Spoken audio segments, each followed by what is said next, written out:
PBOT. I also have with me here as supervisor for PBOT.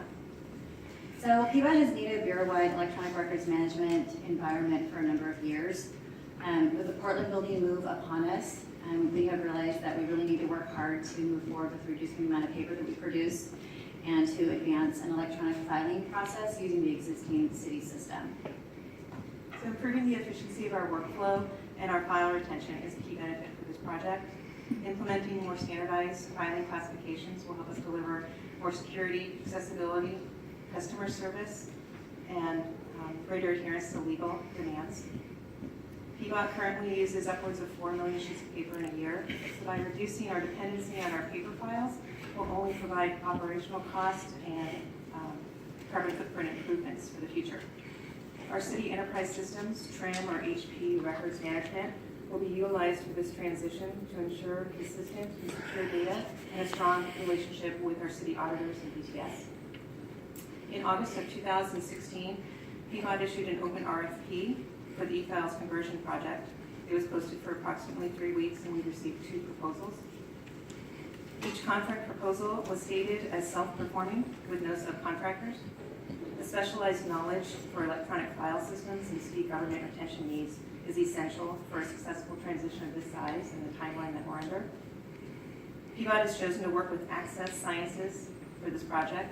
Access is located in Houston, Texas, and has an array of experience with transitioning government agencies into electronic filing. Access is nationally certified as a women's-owned business by the National Women's Business Enterprise Council, and it's certified as a women business enterprise in the state of Texas, and 59% of its workforce is women. So this project is part of PBOT's 2-year Portland Progress work plan. So we identified it a couple years ago, and the associated costs are included in the budget. The rollout plan is about 41 weeks, so it times out very nicely with the Portland building move-out requirements.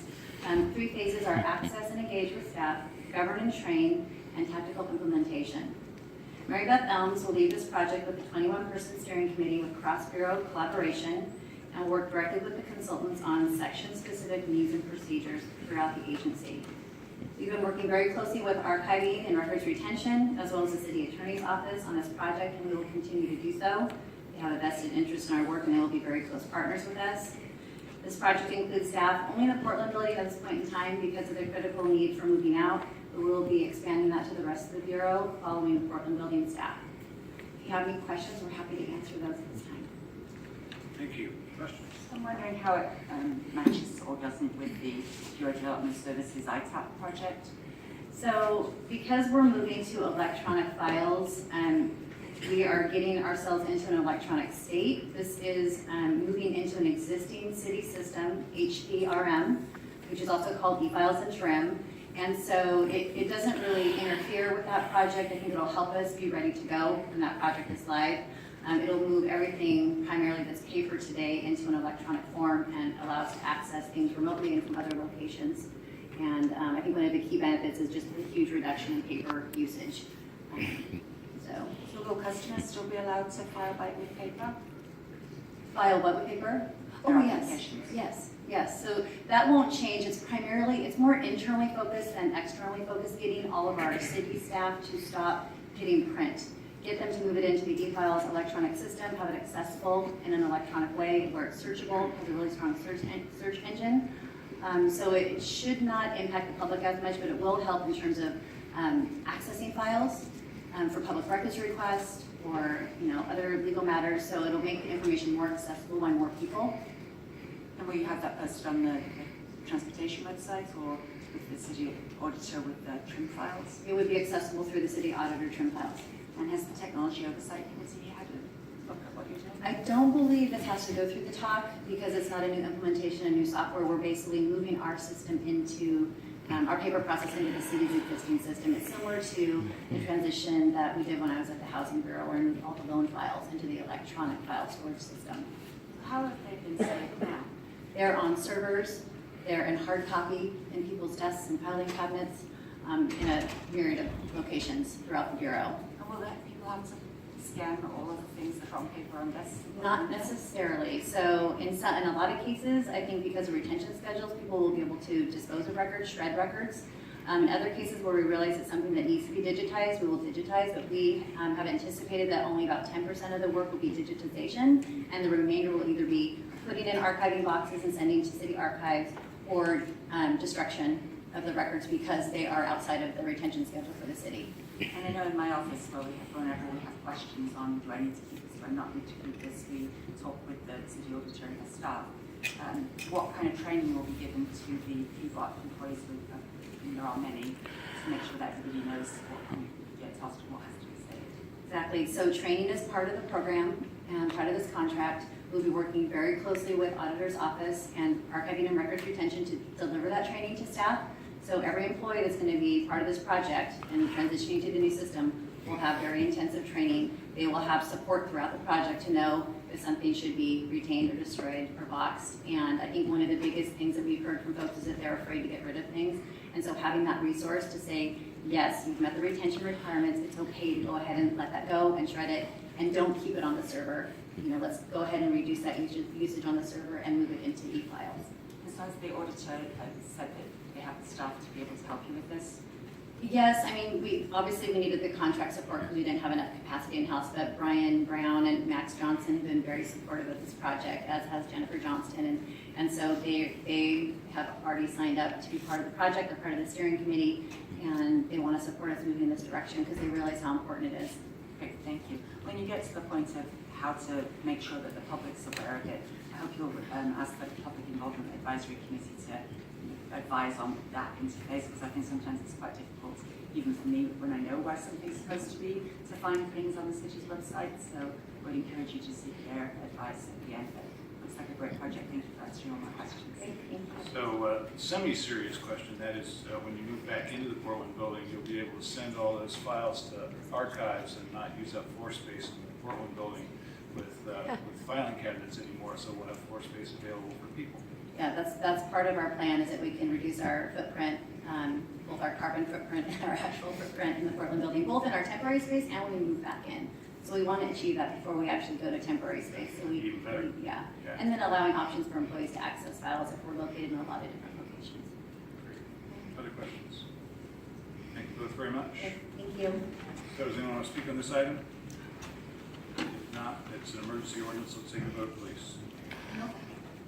Kelly, before we vote, I want to take a moment to celebrate Alyssa's 26-year-long career with the city, and she's leaving us to begin a new position as Vice President of Blackness Community College. Alyssa has been at the city, as I said, for 26 years, and with the Portland Bureau of Transportation since 2012 as the Executive Director of Finance and Business Operations. When she worked at the Fire Bureau, she developed PF&R's first standard for emergency response coverage, the CERC. Co-led PF&R's successful $53 million general obligation bond campaign, seismically retrofit 29 fire stations, built new fire stations. Well, with the Bureau of Housing and Community Development, she played a leadership role in the merger of the Bureau of Housing and Community Development and the Portland Development Commission / Housing Division to create the Portland Housing Bureau, and helped to establish the first Portland Housing Advisory Commission. Since joining PBOT in 2012, Alyssa's accomplished many things, including led the 18-month funding initiative team, which laid the groundwork for new funding, budget meetings, community engagement, information sharing, and transparency in financial aid. Showed her commitment to equity and diversity through her work on the equity team for housing, her establishment of more stringent hiring practices and protocols, her engagement in the MWASB pilot program to increase utilization of contracts. Commissioned a thorough customer intake review to streamline customers' ability to connect engagement with funding. I want to elaborate on just one of those. Alyssa's contribution to transparency and financial data. One of my obsessions in life is making sure that people know where their tax dollars go. And it's a high priority of the Bureau of Transportation to explain our complicated budget in as simple terms as possible. We do have a complicated budget. We have so many different funding sources and so many strings that a certain bureau like described our budget at one point as Byzantine. But Alyssa has labored tirelessly and successfully to make this Byzantium as transparent and accessible as possible.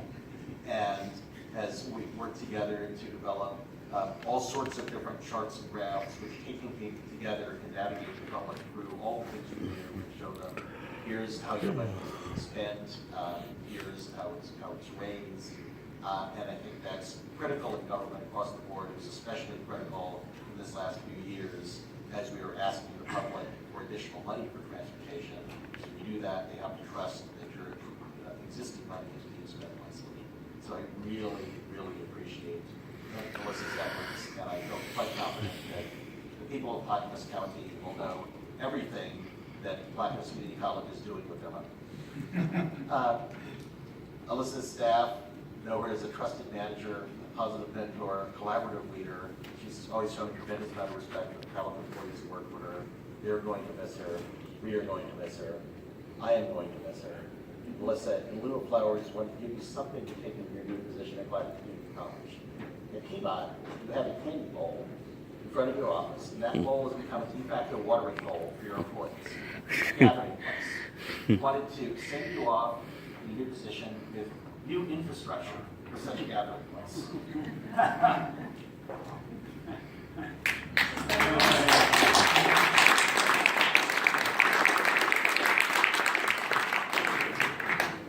The infrastructure, by the way, is another candy bowl with some Skittles to go.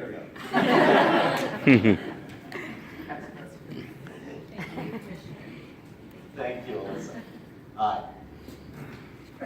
Well, coincidentally, I've been participating in city government for about 26 years, and I'm glad you noted which different things Alyssa has done, because didn't she used to do that? Didn't she? So this last project, I think, is a really great one that's going to stand us in good stead probably for the next 100 years. Obviously, our loss is Clackamas County's gain, and thank you for your work, and I'm very pleased to support this bill. Aye. Hills. I'm sorry. Oh, yeah, it's here. Well, thank you for your service, Alyssa. That's great news, and I wish you well at Clackamas Community College. And pleased to have worked with you. Please vote aye. Hills. Alyssa, thank you. I've had the pleasure of working with you as well, and you've done great work here at the city, and this is just one more little brush stroke on your way out the door, a big painting that you've done of better government. Thank you. Aye. Okay, let's move on to the next item that we had to pass over this morning, which was